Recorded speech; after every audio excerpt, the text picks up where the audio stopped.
Hi all எல்லோரும் எப்படி இருக்கீங்க? இன்றைக்கி நீங்கள் என்னோட சேர்ந்து என்னோட டெய்லி ரொட்டீன் பார்க்க போகிறீங்க.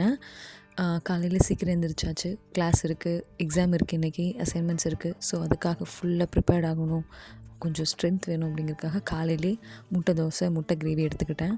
அதை கொஞ்சம் பேக் பண்ணிக்கிட்டேன். எப்போவும் யூஸ்வலாக மில்க் டீ தாங்க குடிப்பேன். அது இல்லாமல் எனக்கு டே ஸ்டார்ட்டே ஆகாது.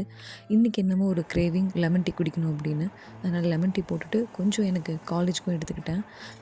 அங்கே போய் கொஞ்சம் டைம் கிடைக்கும்போது குடிக்கும்போது ரொம்ப ரெஃப்ரெஷிங்காக ஃபீல் ஆகும் எனக்கு. அதனால் அதுக்கும் எடுத்துக்கிட்டேன்.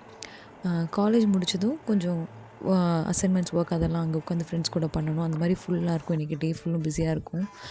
இங்கே பார்த்தீங்கன்னா ஒரு விஷயம், நீங்கள் ஸ்டூடெண்ட்டாக இருந்தாலும் சரி, ஒர்க் பேஸ்டாக இருந்தாலும் சரி, உங்களால் ஒரு சில கமிட்மெண்ட்ஸை வந்து ஸ்கிப் பண்ணவே முடியாதுங்க. அந்த மாதிரி ரொம்ப ஃபுல்லி ஆக்குப்பைடாக இருக்கும், ஓவர்வெல்மிங்காக இருக்கும் ஸ்டார்டிங்கில். அதை மேனேஜ் பண்ண கற்றுக்கிட்டிங்கன்னா அது உங்களுக்கு ஈஸியாக தெரியும். பட் அது வரைக்கும் எனக்கு ஸ்டார்டிங்லலாம் எப்படி மேனேஜ் பண்ணுறதுன்னு தெரில. பைத்தியம் பிடிக்கிற மாதிரி ஆகிடுச்சு. அப்புறம் கரெக்டாக அதுக்கப்புறம் உட்காந்து யோசிச்சு எப்படி நம்ம இது ஈஸியாக பண்ணலாம் அப்படின்னு டைரியில் எழுதி வச்சு நோட் பண்ணிப்பேன், எதை பண்ணிட்டேன், எதை பண்ணல அப்படின்னு. அப்போ எனக்கு ஈஸியாக இருந்தது.